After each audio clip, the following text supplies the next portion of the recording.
pagi Bapak Ibu Saudara.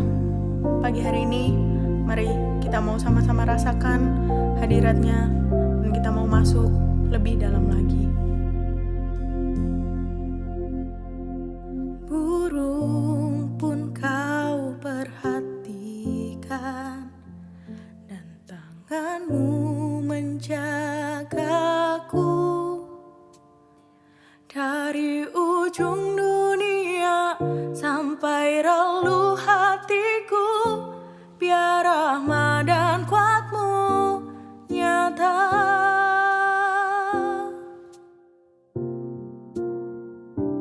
Kau memilihku Tuhan, semua malaikat tahu, untuk kemuliaan-Mu menjadi saksi-Mu, penuh kasih dan anugerah-Mu. Dan ku berlari padamu, pada firman-Mu. Bukan kuat, bukan gagah, tapi oleh Roh Kudus. Dan ku kan berlomba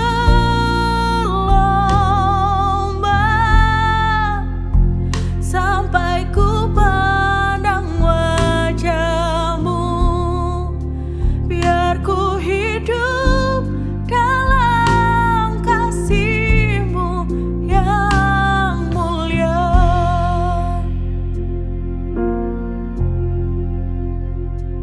Kau memilihku Tuhan, semua malaikat tahu, untuk kemuliaan-Mu menjadi saksi-Mu, penuh kasih dan anugerah-Mu. Dan ku berlari padamu, pada firman-Mu.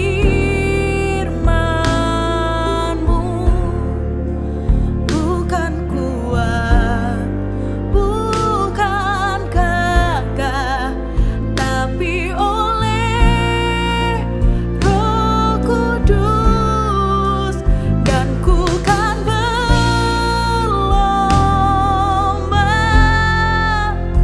sampai ku pandang wajah-Mu, biar ku hidup dalam kasih-Mu yang mulia.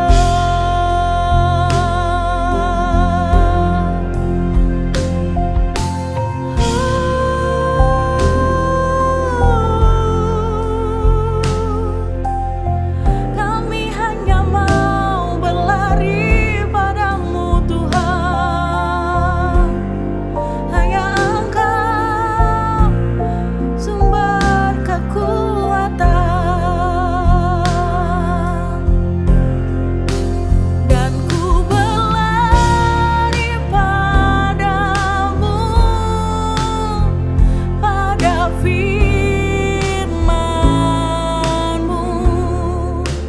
Bukan kuat, bukan gagah, tapi oleh Roh Kudus. Dan ku kan berlomba sampai ku pandang wajah-Mu, biar ku hidup dalam kasih-Mu yang mulia. Biar ku hidup dalam kasih-Mu yang mulia.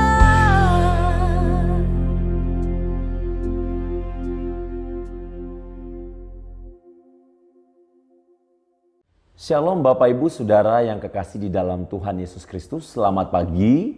Kita berjumpa kembali dalam kehidupan yang senantiasa diberkati oleh Tuhan. Pagi hari ini saya ingin menyampaikan renungan firman Tuhan tentang hidup dalam visi Allah. Dan firman Tuhan pagi hari ini saya ambil dalam ayat firman Tuhan Yohanes pasal 3 ayat 16.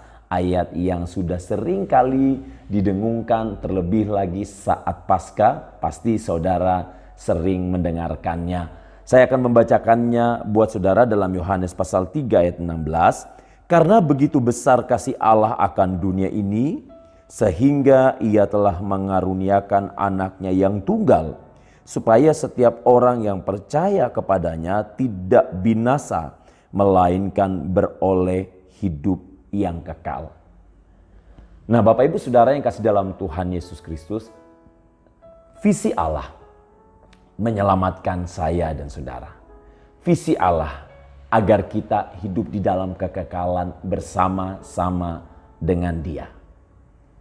Dan kita semua tahu bahwa visi Allah tentu tidak lain agar kita mengalami kebahagiaan dalam kehidupan kekal bersama dengan Dia. Nah, menjadi pertanyaan saudara, apakah kita sudah hidup dalam visi Allah itu? Untuk hidup di dalam visi Allah bukanlah sesuatu yang mudah. Sebab apa saudara? Sebab ada begitu banyak hal, ada begitu banyak tantangan yang dapat menggagalkan saya dan saudara untuk maju, untuk hidup di dalam visi Allah. Allah mau kita mengalami kemenangan demi kemenangan setiap hari. Allah mau kehidupan kita diberkati oleh Tuhan. Allah mau kehidupan kita mendapatkan sukacita atau memperoleh sukacita yang besar setiap hari. Tetapi saudara yang kekasih di dalam Tuhan Yesus Kristus, hal itu tidak akan pernah terjadi kalau kita tidak hidup di dalam visi Allah. Allah sudah menyampaikannya bahwa karena kasih-Nya lah Ia mengorbankan anaknya yang tunggal. Karena kasih-Nya lah Allah mau tidak ada satu umat manusia pun yang binasa. Allah mau kekekalan menjadi bagian di dalam kehidupan kita. Untuk itu saudara yang kekasih di dalam Tuhan Yesus Kristus, Allah juga ingin kita hidup di dalam visi Allah. Apa yang harus kita lakukan? Sebagai orang yang percaya kepada Kristus, bagaimana kita harus melakukannya? Sebenarnya tidak gampang saudara. Bukan hal yang mudah untuk hidup di dalam visi Allah. Tetapi Allah senantiasa mau saya dan saudara melakukannya. Apa itu? Di dalam Yakobus pasal yang pertama ayat yang ke-22, di situ firman Tuhan menegaskan kepada saya dan saudara agar kita menjadi pelaku firman, bukan hanya menjadi pendengar saja. Artinya saudara, untuk hidup di dalam visi Allah, firman Allah mau kita hidup sesuai dengan kebenaran firman Tuhan. Allah ingin kita hidup sesuai dengan kehendak Tuhan, sesuai dengan firman Tuhan. Kalau sesuai dengan firman Tuhan, berarti saudara, tidak boleh kita keluar dari jalur yang Tuhan sudah tetapkan. Tuhan mau kita tetap berada di jalurnya Tuhan. Seperti seorang pelari yang tetap harus berada di jalurnya untuk sampai kepada tujuan akhir, untuk sampai kepada garis finish. Namun saudara yang kekasih di dalam Tuhan Yesus Kristus, tidak dapat dipungkiri bahwa untuk menjadi pelaku-pelaku firman bukan perkara yang mudah. Sebab menjadi pelaku firman berarti ada harga yang harus kita bayar. Apa itu saudara? Mungkin itu waktu kita yang seharusnya kita bisa pakai untuk bersantai, tetapi menuntut kita untuk lebih lagi mendekatkan diri kepada Tuhan. Selain itu saudara, bukan hanya waktu, tenaga kita, pikiran kita, keuangan kita, dan yang lain sebagainya.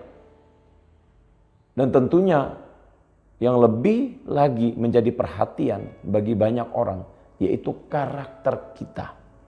Apakah karakter kita sudah mencerminkan karakter Kristus? Firman Allah katakan bahwa kita adalah surat yang terbuka yang dapat dibaca oleh semua orang. Untuk itulah standar firman Tuhan buat saya dan saudara jauh di atas rata-rata, di atas kebanyakan orang. Tuhan mau kita benar-benar menjadi pelaku firman Tuhan. Menjadi pelaku firman berarti saudara yang kasih di dalam Tuhan Yesus Kristus, kita harus benar-benar dapat menguasai diri kita di dalam segala keadaan. Bapak Ibu saudara yang kekasih di dalam Tuhan Yesus Kristus, hidup sesuai dengan firman Tuhan atau menjadi pelaku firman Tuhan berarti saya dan saudara juga harus berjuang agar keselamatan yang Tuhan sudah berikan buat saya dan saudara tetap menjadi milik kita. Bukan berarti karena Tuhan sudah memberikan kita keselamatan dengan cuma-cuma, lantas hidup kita juga harus seadanya. Tidak, saudara. Saudara harus ingat, kita harus ingat, saya dan saudara harus ingat bahwa pengorbanan Yesus di kayu salib membuktikan bahwa dia begitu mengasihi saya dan saudara. Kalau pengorbanannya begitu luar biasa, apakah pantas kita memberikan hati kita hanya seadanya kepada Tuhan? Tidak adakah perjuangan di dalam diri kita? Tidak adakah usaha di dalam diri kita agar kita tetap bisa hidup di dalam visi Allah? Nah, untuk itu saudara yang kasih dalam Tuhan Yesus Kristus, sebagaimana seperti yang Yesus katakan di dalam Lukas pasal 13 ayat yang ke-24, berjuanglah untuk masuk melalui pintu yang sesak, sebab banyak orang yang akan berusaha untuk masuk tetapi tidak akan dapat. Berjuanglah. Untuk itu kita harus berjuang. Namanya berjuang berarti kita akan selalu ada di medan pertempuran. Namanya berjuang berarti kita harus selalu siap sedia. Hidup kita ini harus siap, saudara. Bukan saatnya kita santai. Bukan waktunya lagi kita biasa-biasa saja dalam mengiring Tuhan. Kita harus membuktikan bahwa kita adalah orang-orang pilihan Allah. Kita harus membuktikan bahwa kita memang benar-benar hidup di dalam visi Allah. Kita benar-benar menjalankan apa yang Tuhan mau di dalam kehidupan kita. Nah saudara, pilihan ada di tangan kita. Kita mau menjadi pelaku firman dan berjuang sampai Tuhan Yesus datang kembali kali yang kedua. Ataukah kita hidup tanpa arah, tanpa tujuan yang pasti, sehingga kita tidak memperoleh apa-apa di dalam kehidupan kita. Mari jadikan Tuhan menjadi pegangan hidup saudara setiap hari. Jadilah pelaku-pelaku firman yang benar di hadapan Tuhan. Tuhan memberkati. Bapa di sorga, kami mengucap syukur kepadamu pada saat pagi hari ini untuk segala kebaikan Tuhan di dalam hidup kami. Saat ini hamba berdoa untuk seluruh jemaatmu dimanapun umat-umatmu berada. Tuhan memberkati dalam keluarga, Tuhan memberkati dalam pekerjaan. Segala masalah yang dihadapi Tuhan sudah menyelesaikannya dengan cara Tuhan. Dan biarlah Engkau sendiri yang berkuasa atas umat-umatmu. Terima kasih Tuhan untuk segala kebaikan Tuhan. Hamba memberkati setiap jemaat-jemaat Tuhan dimanapun berada. Terpujilah Engkau di dalam nama Tuhan Yesus Kristus. Haleluya. Amin.